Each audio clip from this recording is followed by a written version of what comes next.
as the center had hoped. Drummond left the game in the third quarter with a bruised toe and would not return in the Lakers' 112-97 loss. The X-rays were negative, and now he's listed as day-to-day after he said his toe was stepped on by Bucks center Brook Lopez. Drummond finished with 4 points, a rebound, and a block in 14 minutes of play. So, Shannon, are you encouraged or discouraged by his night? I'm encouraged. But, Skip, let me tell you what happened. And I think we've all had this happen before, Skip. We go to the store, we want a pair of shoes. And they don't have our size, but they say, well, the biggest size we got, now I'm a 13. They say, the biggest size we got, sir, is a 12. But I really want that shoe. I got to squeeze up in it, Skip.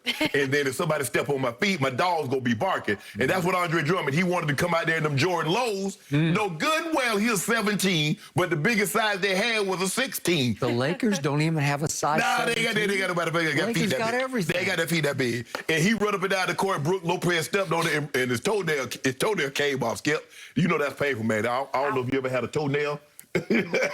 But being playing in the NFL, Skip, and the temperatures is wet, it's cold, it's rainy, it's hot. People stepping on you with those spikes in your toenails. Ooh.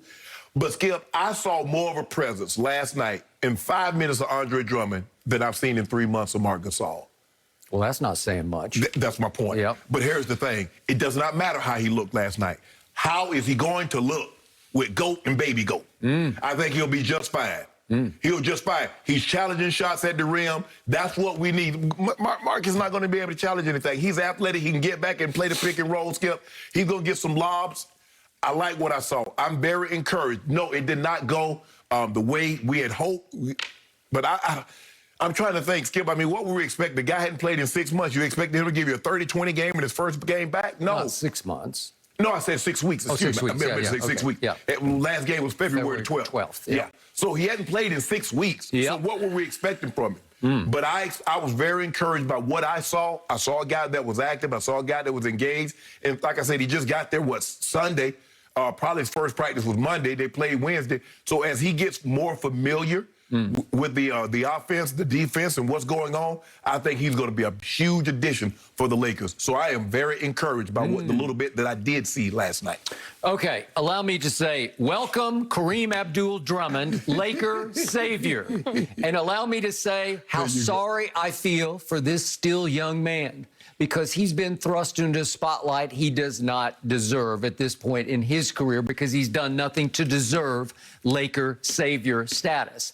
And I still say the audacity of Jeannie Buss, and I like Jeannie, but she went completely over the line to post social media pictures comparing her greeting Andre Drummond to her father, the great late Dr. Jerry. We welcome everybody with open arms. Let them know they're part of the Laker Nation, Laker family. Yeah, and he was welcoming one Kareem Abdul-Jabbar, who had been with the Milwaukee Bucks, but had played at UCLA and won national championships and dominated college basketball, probably the way it's never been dominated before at UCLA, right? Right. And then he'd only won 3 MVPs with the Bucks and won a Finals MVP, and here he comes to LA just like Andre Drummond came in and Jeannie greeted him. Yeah. And Andre Drummond has won nothing. But Kareem was arriving, and there was no LeBron or AD in place. He was arriving, and the cover was bare. They ended up having to get Jamal Wilkes. They ended up having to get draft Norm Nixon. Well, who and all they these had other to guys. get was Magic Johnson. Well, that definitely helped. Okay, that definitely helped. But the point was, he was under extreme pressure, and then right on cue, what happens? He freakishly gets hurt. And this is just me. In fact, I covered Kareem Abdul-Jabbar's Los Angeles Lakers for the LA Times starting in 1976, I believe it was. So I get it. I know what that is, and I know this league pretty well. I don't ever remember a player getting stepped on during a game and losing his toenail because of that immediate impact injury. Now, if he already had what's called a black toenail, where, like, I've gotten them all the time from running, if your shoe gets too sweaty or tight, and you run too much downhill, and you go boom, boom, boom. That toe keeps hitting. And the blood goes underneath the nail, and then it just dies, and it just finally falls off. Maybe it was already... Because we used to have to take them off. Okay. The doctor would come take you could do that. Yes. But that's not as painful. The whole prospect of it got ripped off. It hurts. Well, I've had it happen. But have you had it happen in a game? No, but Skip, but like you said, it was accumulation. It had to be accumulation. And kept getting stepped on. It was just like a bad break. It was exactly the wrong spot at the wrong time. Skip, you know, you ever had a situation where you bite your tongue once and it seems like every day for the next 2 weeks you bite your tongue in that exact same spot, where I kept getting my toe stepped on every single game, every practice, and then eventually I'm in a game, and then after the game I look at it, I'm taking the tape off, and the toenail comes off with the tape. Actually, I've never been accused of biting my tongue about anything, right? Well, you know, it's a figure of speech. Yes, it's a figure of speech. I got it. Okay, back to Andre Drummond. So I don't know how to qualify or disqualify his performance. I did like it that he's lost weight, and I don't know how you take off 6 weeks. Usually you gain weight. Right. But he said he lost 10 to 15 pounds. That's a lot of weight. So he was damn near, so in other words, he was damn near 300. Well, he looked svelte last night. He looked like he could actually run up and down the floor. He ran up and down the court a lot faster and harder than I thought he would. I would agree. So he ended up playing 14 minutes and 20 seconds. He scored 4 points, and yet he gained only 1 rebound. He had 1 rebound to his name in 14 minutes. That's perplexing to me. And he had 3 turnovers in 14 minutes, which that doesn't add up for me. But I got to give him a pass. I got to give him a break because he said Brook Lopez stepped on his toe early. So then what am I supposed to do with what happened? I think it was 8:55 left in the third quarter. Do you remember this play?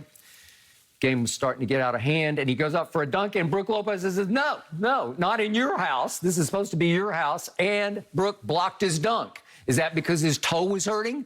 I don't know. I was a little troubled by that. I don't know about you. Were you concerned? No. Okay, he's not a high riser. No. Skip, the man 300 pounds. Well, he used to be. I thought maybe at his new svelte weight, he could at least get up over Brook Lopez, who's not exactly a leaper in and of himself. He's long, but he's not a leaper. He's over 7 foot tall, Skip. Okay, well, he just had he blocked that dunk. We'll get him back. Okay, so Andre had to eat it in his own new house. He ate it. I could watch that all day. I'm not going to watch it about 15 more times. Who they called? I'm trying to figure out what the foul happened. There's no foul. They did call a foul. It's a clean block. No, they called a foul. You see, they got referee said no. It's a charge. They called Drummond and said push off or something. No, they called him for offensive foul, what I'm which saying. I'm not going to go there. No, exactly. Thank you. See? No, okay, but he just got that's a foul. He ate some scalding. He ate it. Come on, Shannon, you got to give me more than that. If you're the Lakers' savior, I know you got a toe injury, but come on. I think Wilson is the official basketball. Wilson, whatever it is. It used to be Spalding. It used to be, okay. Well, you ate some Jerry West, right? You ate Jerry West in your own house. Your day coming. Okay, so here's the big picture takeaway from last night. Sometimes years are meant to be. Last year's Laker run was just absolutely meant to be. They got every break possible. The Clippers did not want to be in that bubble. The Clippers folded against Denver Nuggets because they didn't have a point guard. They had nobody to set their table when they needed to down the stretch of those 4, 5, and 6, 5, 6, 7 games.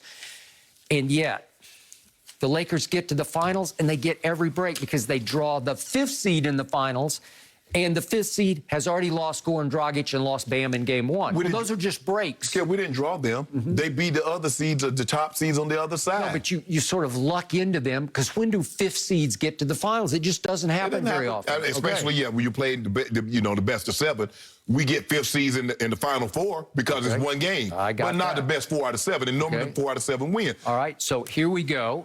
In this year, and it seems like the injury gods are saying, okay, I gave you breaks last year, not this year. It just feels like it's not meant to be. It seems like the injury gods really want Jokic to win that MVP. Okay, because now James Harden's hamstring gets after the market. They just said it was strained or... Skip, you can't keep playing James Harden 40 minutes, 42 minutes.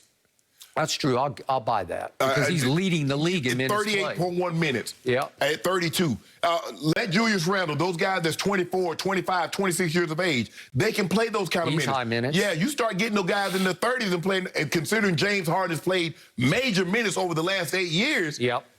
You got to start backing him down and think big picture. Okay, so everything this year seems by default because all the superstars seem to be hurt. And we're just waiting for them all to come back. KD, LeBron, Steph, Joel Embiid, not James Harden. Yeah, how about the Clippers? They had to play game 2 nights ago, and they lost at home to Orlando, and they were without 5 of their top 6 players. Well, that's ridiculous at this point in the season. So who can throw themselves back together? Who gets healthy fast enough to figure out the rest of the year? Because you're going to have to figure out Andre Drummond on the fly. Yeah, the Lakers got their work cut out for them because if I'm not mistaken, Skip, their next 7 games are on the road. Yep. And they got the Heat, they got the Nets, they got a tough stretch. They got the Clippers on Sunday. They got the Clippers on Sunday.